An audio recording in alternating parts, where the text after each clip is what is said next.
Szeretnék köszönetet mondani, hogy önök tanulni szeretnének. Hiszen ennek a közösségnek, amennyiben azt szeretnénk, hogy fennmaradjon és fejlődjön, szüksége lesz 10-20-30 év múlva is orvosokra, fogorvosokra, közgazdászokra, olyan szakemberekre, akikhez a mi közösségünknek a tagjai fordulni tudnak majd.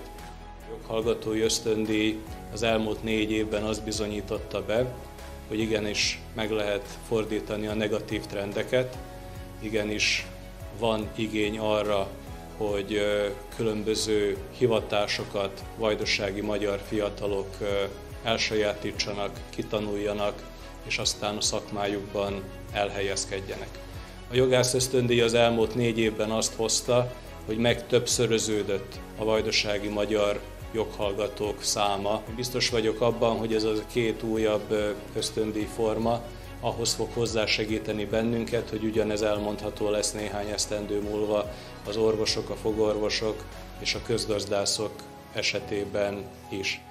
A mi közös feladatunk az, hogy mindent megtegyünk annak érdekében, hogy a mi közösségünk megmaradjon és fejlődni tudjon, és én biztos vagyok abban, hogy ez így is lesz.